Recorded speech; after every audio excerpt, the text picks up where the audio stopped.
तो अगला हेडिंग डालो, जो हमने कल अभिक्रियाओं की जो कोटियों के प्रकार थे उसमें आज जो है समाकलित वेग समीकरण देखना है। तो पहला जो देखना है वो किसके लिए है? शून्य कोटि की अभिक्रिया के लिए, शून्य कोटि की अभिक्रिया के लिए क्या देखना है? समाकलित वेग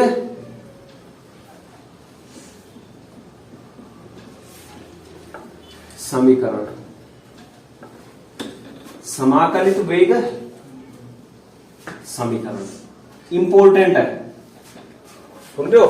शून्य कोटि की अभिक्रिया के लिए समाकलित वेग समीकरण। शून्य कोटि की अभिक्रिया के लिए समाकलित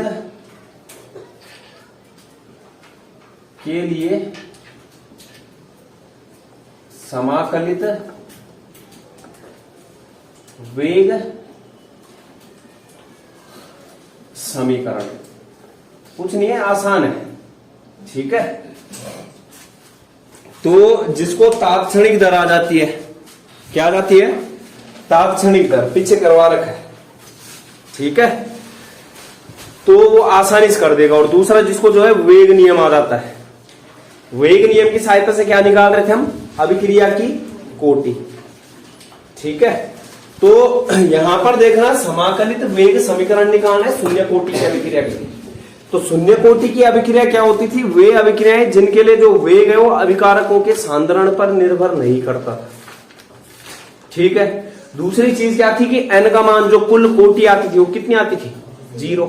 तीसरा क्या था? जो अभिक्रिया का वेग था वो अभिकारकों के सांद्रण के शून्य घात के क्या होता था?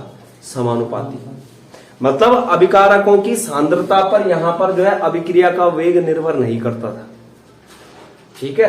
तो उसी शून्य कोटि की अभिक्रिया के लिए क्या निकालना हमने? समाकलित वेग समीकरण। मतलब क्या है कि समाकलन करके वेग समीकरण निकालना है। एक तो हमने जो है अगर पीछे देखा जाए, जैसे वेग निकाला, किससे निकाला? औसत वेग निकाला। एक हमने वेग निकाला, तात्क्षणिक वेग निकाला। एक हमने वेग निकाला किससे? वेग नियम से, जिसको हमने क्या बोला? वेग व्यंजक। और उस वेग व्यंजक की सहायता से क्या निकाला गया? वहां पे क्या निकाला गया? अभिक्रिया की कोटि निकाली गई, जो पावर में जो है घाते थी। क्या क्या थी? एक्स वाई जेड मान रहे थे, तो वो क्या थे तुम्हारे? अभिक्रिया की कोटि। तो अब यहां पर देखो, समाकलित वेग समीकरण निकालना है किसके लिए? शून्य कोटि की अभिक्रिया के लिए। तो माना कोई शून्य कोटि की अभिक्रिया, अगर शून्य कोटि की अभिक्रिया के लिए समाकलित वेग समीकरण निकाल रहे, इसका मतलब हम ऐसी अभिक्रिया के लिए समाकलित वेग समीकरण निकालेंगे जिसके लिए n का मान क्या होगा? 0, ठीक है। तो माना डेरिवेशन है ये, कोई शून्य कोटि की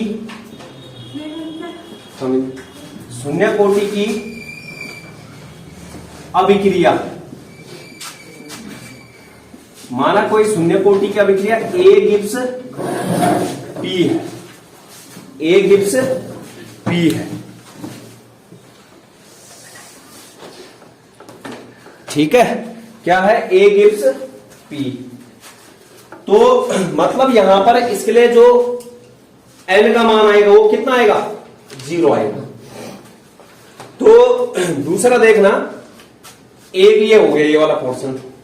तो इस शून्य कोटि की अभिक्रिया के लिए एक निकालता हूं मैं वेग नियम से वेग, और दूसरा निकालता हूं तात्क्षणिक दर से। तात्क्षणिक दर का मतलब क्या होता था कि वो औसत दर ही होता था, लेकिन टाइम टेंस टू कहां होता था? 0।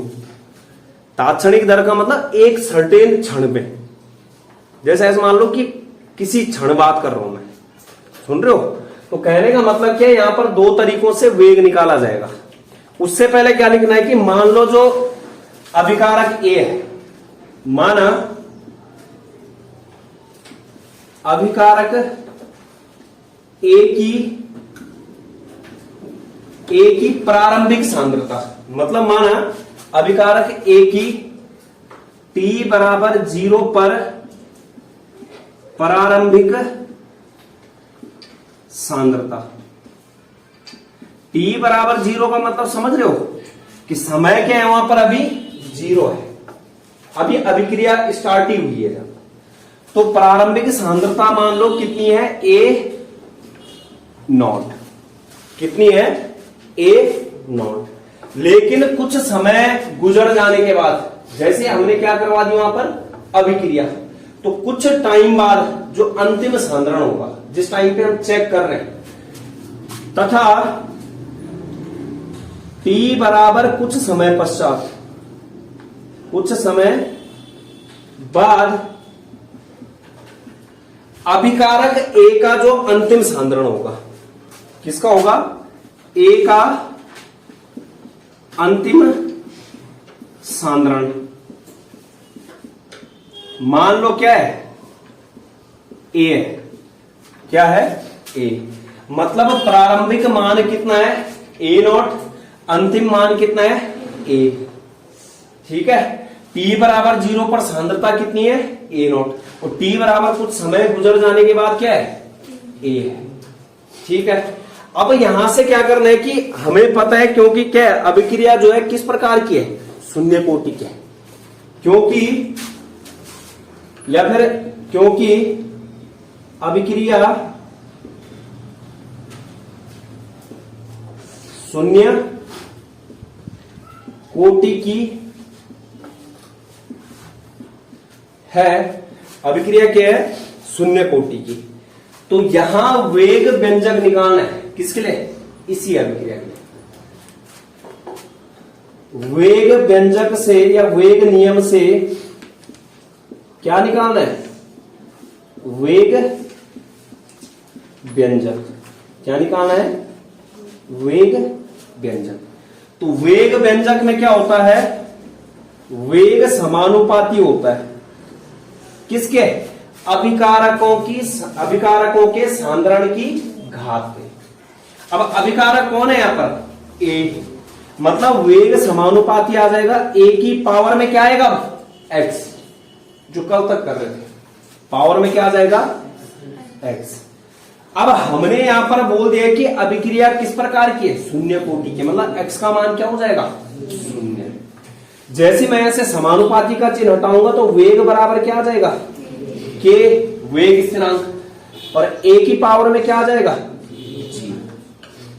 कहां से आया, क्योंकि हमने अभिक्रिया किस प्रकार के लिए, शून्य कोटि की, मतलब 0 आएगा उसकी घात में। हो गया, एक वेग तो वेग नियम से निकला, दूसरा वेग निकालना है तात्क्षणिक वेग से।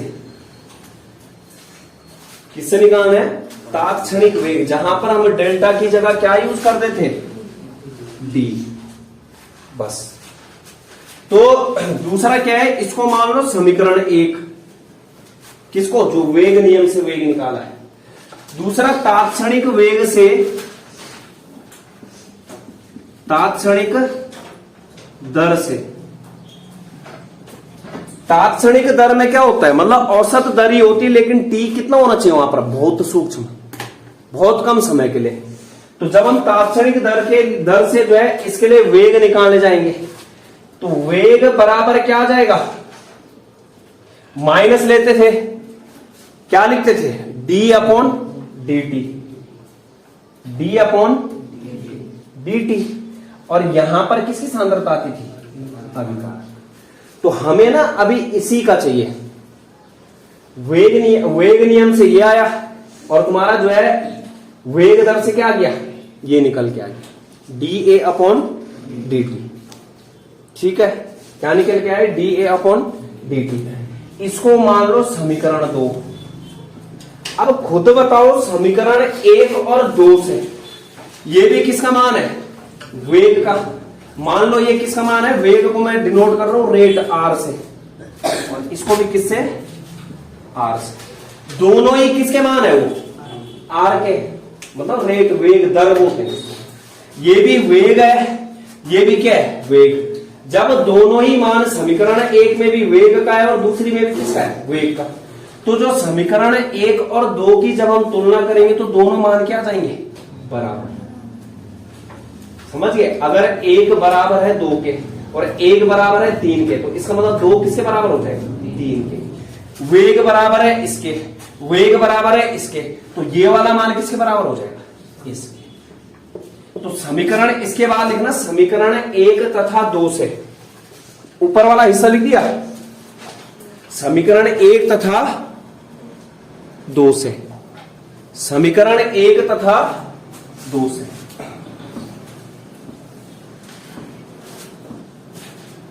समीकरण 1 व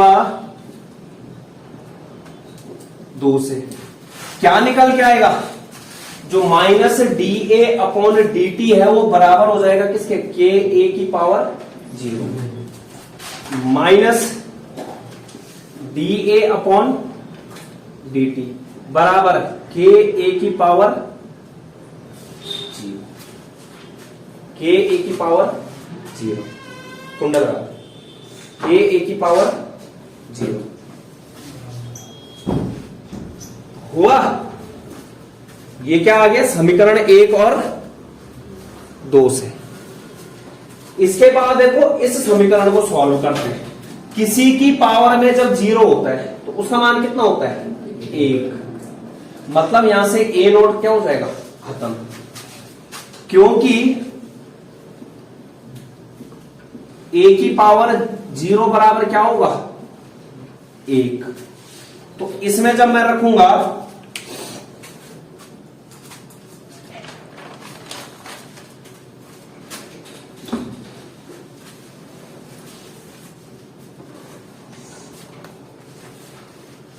तो यहां देखना ए की पावर की जगह क्या रखना है, 1 माइनस डी सांद्रता ए अपॉन डी टी बराबर क्या आ जाएगा, के गुणा गया 1, तो के की गुणा 1 के साथ होगी क्या आएगा, के हो गया।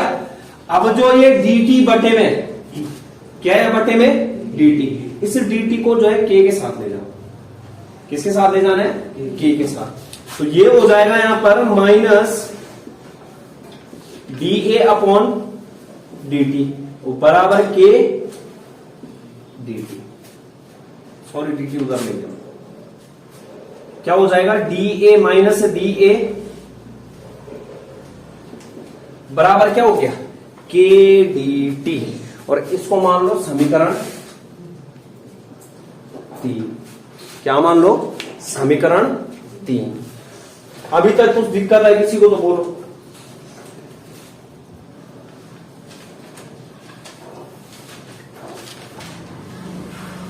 इसके बाद देखो यहां पर जो समीकरण 3 है, समीकरण 3 का करना है समाकलन।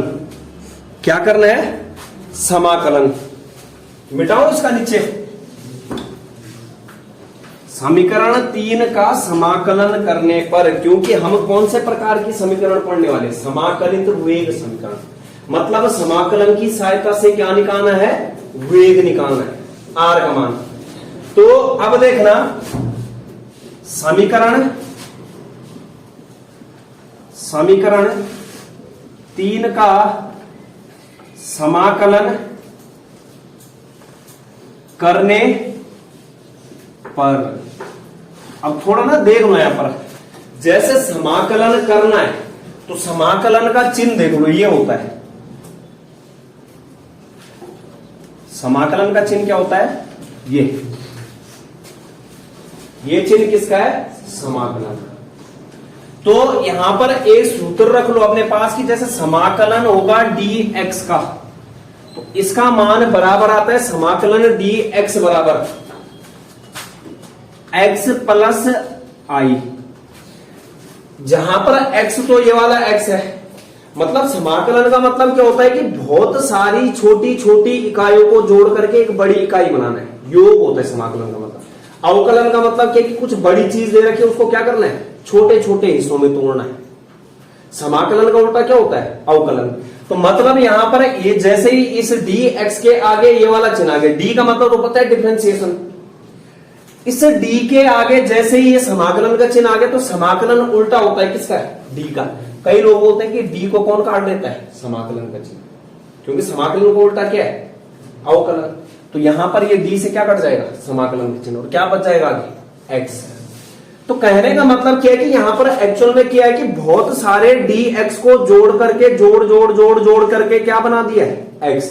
मतलब जैसे मेरे पास बहुत सारे dx है, dx plus dx plus dx plus dx plus बहुत सारे, उनको जब मैं टोटल जोड़ूंगा क्या बोलूंगा x। सुन रहे हो? तो यहां पर जो दूसरा आई आया है यह है इंटीग्रेशन कांस्टेंट, मतलब समाकलन स्थिरांक है। जैसे हमने dx का समाकलन किया यहां पर क्या जुड़ा x आया और प्लस में क्या जुड़ गया समाकलन स्थिरांक। ये i क्या है समाकलन स्थिरांक, इसको साइड में रखना है। अब देखना क्या करना है, समीकरण 3 का समाकलन करना है। क्या करना है? समीकरण 3 का समाकलन। तो माइनस का समाकलन नहीं होगा, दूसरा जो स्थिरांक होता है उसका भी समाकलन नहीं होगा। स्थिरांक कौन है यहां पर k, मतलब जो समाकलन होगा dA का होगा और dt का होगा,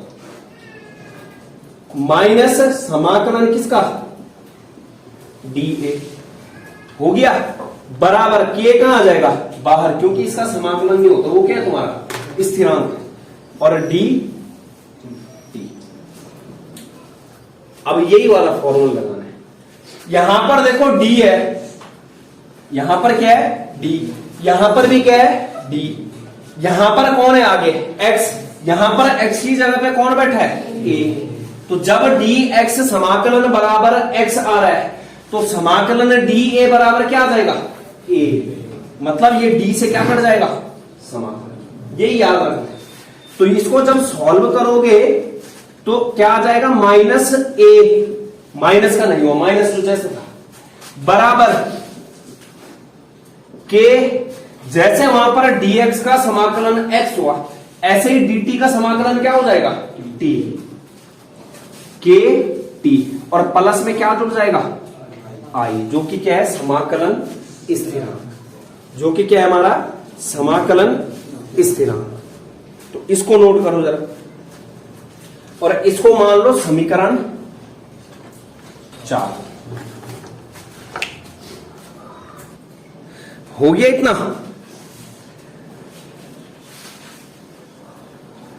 हो गया। इसके बाद देखो जो हमने समीकरण 4 बनाई है, ठीक है, इस समीकरण 4 में क्या करते हैं, यदि समीकरण 4 में t बराबर 0 पर, मतलब हम क्या मान रहे हैं कि t बराबर 0 तात्क्षणिक दर के लिए, तो t बराबर 0 पर सांद्रता जो a होती है वो कितना होता है a0। t बराबर 0 पर सांद्रता कितनी लिखा रही वहां पर a0, मतलब t बराबर 0 पर जो a का मान हो जाएगा, जो अंतिम सांद्रता होगी वो किसके बराबर हो जाएगी a0। इन दोनों मानों को समीकरण 4 में रखना है। कौन से समीकरण में 4 में, जो माइनस सांद्रता a बराबर kT प्लस i में, क्योंकि हमें पता किसका मान चाहिए i का मान, उस स्थिरांक का मान निकालना। तो अब मैं समीकरण 4 में जैसे ही क्या है t बराबर 0 रखूंगा और a बराबर क्या रखूंगा a0, माइनस क्या आएगा माइनस, इस a की जगह पे क्या रखूंगा a0, क्या रख दिया a0, बराबर k इंटू t की जगह पे क्या रखूंगा 0, और प्लस i, k के साथ 0 की गुणा हो गई, क्या आ गया 0। i का मान कितना आया, i बराबर आ जाएगा माइनस a0, i बराबर क्या बचा सिर्फ माइनस a0, ये पूरा क्या हो गया 0, तो i का मान कितना आ गया माइनस a0, और इस i का मान जो निकला है यहां पर, i का मान जो आया है, इस i के मान को समीकरण 4 में रखने पर, i के मान को कहां रखना है समीकरण 4 में। तो जैसे ही जो है हम क्या करते हैं i का मान समीकरण 4 में रखता हूं, मैं ऊपर वाला मिटाता हूं, किस में रखता हूं समीकरण 4 में। किसका मान रखना है आई का। तो आई का मान समीकरण 4 में रखने पर क्या आया? आई का मान -a0 इसमें रखना है, आई की जगह पे रखना है। तो हमारे पास समीकरण 4 क्या है? a बराबर के टी प्लस आई है। यहां पर आई की जगह पे क्या रख दूंगा? -a0। यहां पर प्लस है, माइनस किसके पास है? आई के पास। प्लस माइनस का क्या हो जाएगा? माइनस। सीधे मैंने क्या लिख दिया? -a0। बस इतना करना है, यही समाकलित वेग समीकरण। इतने में ही जो है समाकलित वेग समीकरण आ गया। समझ लो। अब कुछ नहीं करना है, जो सांद्रता है, ये भी क्या है? स्क्वायर ब्रैकेट वाला सांद्रता, ये भी क्या है? सांद्रता। इनको एक साइड लाओ। मतलब क्या है कि इस a0 को इधर रिप्लेस कर दो, वहां किस में हो? माइनस में। यहां आके किस में हो जाएगा? प्लस में। तो a0 माइनस a और बराबर क्या हो जाएगा? k। क्या हो जाएगा? k। अब हमें एक्चुअल में जो है मान किसका निकालना था? k का मान निकालना था, वेग स्थिरांक। तो k का मान अगर निकालना है तो ये जो गुणा में t है इसको कहां लाऊंगा? बटे में। और k बराबर क्या हो जाएगा? सांद्रता a0 माइनस, मतलब प्रारंभिक सांद्रता माइनस अंतिम सांद्रता बटे t। ये भी होता है।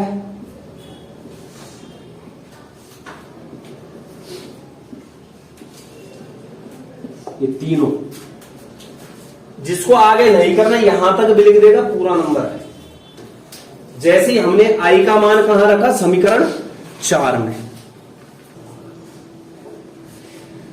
तो प्रारंभिक सांद्रता माइनस अंतिम सांद्रता बटे समय। अब इसके लिए ना हम थोड़ा ग्राफ भी देख लेते हैं, ठीक है? जिन्होंने मेरे से वैद्युत रसायन वाला चैप्टर पढ़ा है, वहां पर सरल रेखा का समीकरण होता है y बराबर mx प्लस c। उसी के आधार पर देखो, y बराबर mx प्लस c। इसके बाद देखो, अब शून्य कोटि की अभिक्रिया के लिए जो समाकलित वेग समीकरण है, ये वाला भी हो सकता है, ये वाला भी है, ये वाला भी, तीनों में से। क्योंकि मैंने ये दोनों जो निकाले किसको सॉल्व किया, जो ये वाला, ठीक है? अब इसके लिए देखते हैं ग्राफ। क्या देखना है? ग्राफ।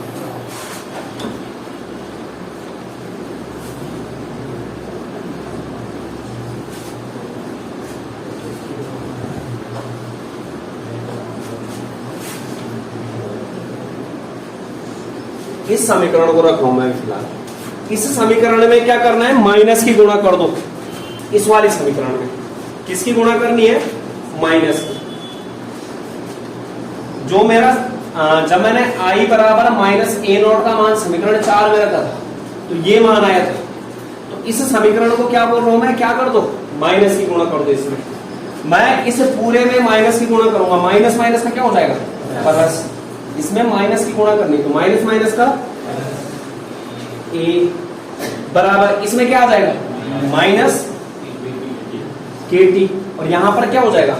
Plus a। किसकी गुणा की? माइनस की। ग्राफ के लिए गुणा करने पर किसकी गुणा की? माइनस की। अब यहां देखना, हमारे पास जो है गणित में सरल रेखा का समीकरण होता है, linear equation. y is equal to mx plus c। y is equal to mx plus c। ये किसका समीकरण है? सरल रेखा का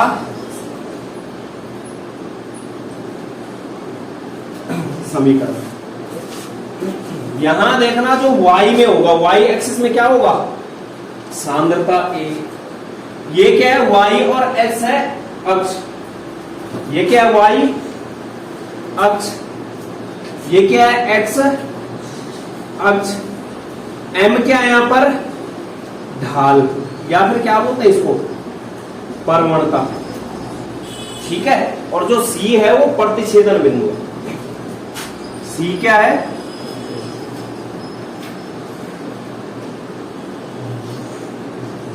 प्रतिच्छेदन बिंदु, जहां पर मतलब हमारा जो ग्राफ की लाइन होगी वो वाई एक्सिस को इंटरसेक्ट करेगी, प्रतिच्छेद करेगी, काटेगी। तो मतलब ये वाई का काम कौन कर रहा है यहाँ पर? सांद्रता ए। एम का काम कौन कर रहा है? माइनस के। एक्स का काम कौन कर रहा है? समय, टाइम। और सी का काम कौन कर रहा है? ए नॉट। तो मैं अगर इसके लिए अब ग्राफ बनाता हूं, अगर क्या बनाना है? ग्राफ। तो ग्राफ देखना,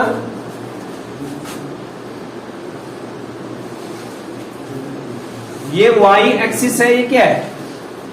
एक्स एक्सिस है। वाई अक्ष में क्या है? यहां पर सांद्रता है, किसकी? अभिकारक की। मतलब यहां पर क्या है? ए। एक्स एक्सिस में क्या है? टी। दिख रहा है? एक्स एक्सिस में क्या है यहां पर? टी। मतलब टाइम, समय। क्या है? समय। अब यहां पर देखो, ये जो माइनस के है, अगर यहां पर प्लस का साइन होता तो उसको बोलते हैं धनात्मक ढाल वाला ग्राफ। मतलब ग्राफ क्या हो रहा है? ऊपर को बढ़ रहा है। ठीक है, किसी चोटी की ओर जा रहे हो तुम, ऊपर की ओर चढ़ रहे हो। लेकिन यहां पर जो माइनस साइन है, ये माइनस साइन बता रहा है कि जो हमारा ग्राफ है वो ऋणात्मक ढाल वाला है। मतलब ऋणात्मक ढाल का मतलब क्या है? कि किसी पर्वत से नीचे की ओर आ रहे हैं। ठीक है, ऊंचाई से कहां की ओर? नीचे की ओर, माइनस में आ रहे हैं। जब ऊपर को चढ़ेंगे तो क्या होगा? वो प्लस में। तो यहां पर जो ये m का मान है, ये क्या है? माइनस में। मतलब जो ग्राफ आएगा वो ऐसा आएगा। अगर धनात्मक ढाल वाला होता तो धनात्मक ढाल वाला ऐसा होता है ग्राफ। कैसे? ऊपर को। ये कौन सा ग्राफ है? ऋणात्मक ढाल वाला। तो हमें यहां पर m का मान क्या दिया गया है? माइनस के। मैं क्या करूंगा? यहां पर जो है इस लाइन को यहां से, तो अब यहां देखो, जहां पर ये y को काट रही है, कौन? ग्राफ वाली लाइन। इसको क्या बोल रहा हूं मैं? c। और c का मान क्या है यहां पर? a not. मतलब ये पॉइंट क्या है यहां पर? a not. जो यहां पर ये प्रवणता ढाल है, ये m बराबर क्या है? माइनस। कहने का मतलब क्या है कि यहां पर जैसे जैसे टाइम गुजरता जा रहा है, जैसे जैसे क्या हो रहा है? टाइम क्या हो रहा है? बढ़ता जा रहा है। तो जो अभिकारक ए की सांद्रता है उसमें क्या आ रही है? कमी। और बात भी सही है। क्या बोला? जैसे जैसे यहाँ पर टाइम क्या हो रहा है? बढ़ता जा रहा है। तो वैसे वैसे क्या हो रहा है? यहाँ पर जो अभिकारक ए की सांद्रता है वो क्या होती जा रही है? कम होती जा रही है। तो कहने का मतलब जो तुम्हारा शून्य कोटि की अभिक्रिया के लिए ग्राफ आता है वो ऋणात्मक ढाल वाला ग्राफ। कैसा ग्राफ आता है? ऋणात्मक ढाल या प्रवणता वाला सरल रेखीय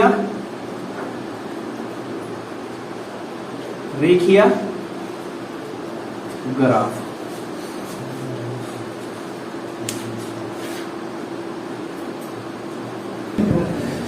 तो ये कर लिया हमने शून्य कोटि की अभिक्रिया के लिए। अब प्रथम कोटि की अभिक्रिया के लिए करते हैं।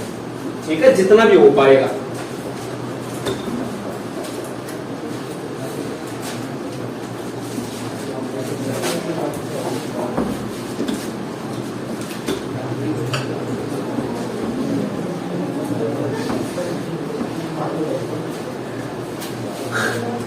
प्रथम कोटि की अभिक्रिया के लिए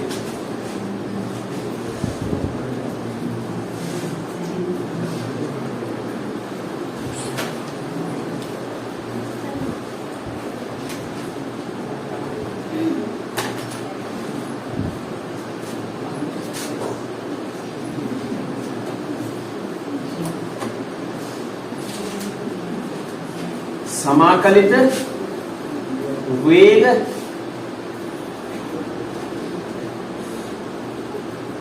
समीकरण।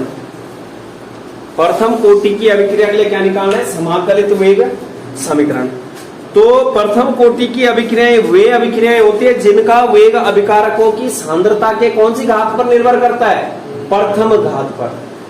मतलब यहां पर क्या है कि जो रेट ऑफ रिएक्शन या अभिक्रिया का वेग होगा समानुपाती होगा किसके? अभिकारकों के सांद्रण के प्रथम घात के। कल में बताया था। जो आर को आर यानी कि रेट ऑफ रिएक्शन बोल लो या वेग बोलते हैं इसको, ये वेग समानुपाती होता है किसके, अभिकारकों के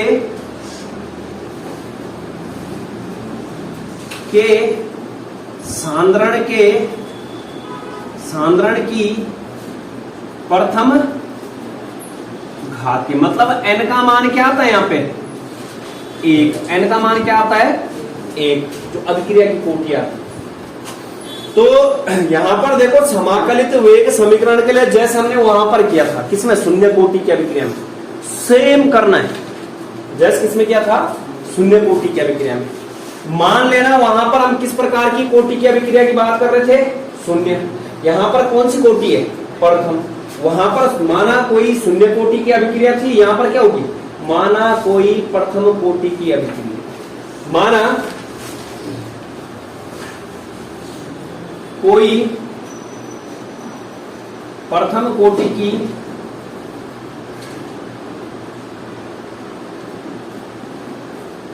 की अभिक्रिया क्या है, A gives P, A gives P, ठीक है, क्या है, ए गिव्स पी, हो गया। दूसरा क्या है, दूसरा क्या मानते थे हम कि समय t बराबर 0 पर, समय तथा समय t बराबर 0 पर A की सांद्रता, A की प्रारंभिक क्या सांद्रता, क्या मानना है, A नॉट, सेम उतना, लेकिन t बराबर कुछ समय हो जाने के पश्चात, t बराबर कुछ समय बाद एक की अंतिम सांद्रता, क्या माना, सांद्रता A, सांद्रता A। इसके बाद क्या बोल रहे थे वहां पर, क्योंकि अभिक्रिया किस प्रकार की थी वहां पे, शून्य कोटि की, यहां पर किस प्रकार की, क्योंकि अभिक्रिया प्रथम कोटि की है, क्योंकि अभिक्रिया क्या है, प्रथम कोटि की है, क्योंकि अभिक्रिया प्रथम कोटि की है। तो यहां पर भी क्या करना है, दो तरीकों से आएगा, एक वेग नियम से दर निकालनी है और दूसरा किससे, तात्क्षणिक दर से, सेम। तो इसलिए वेग नियम से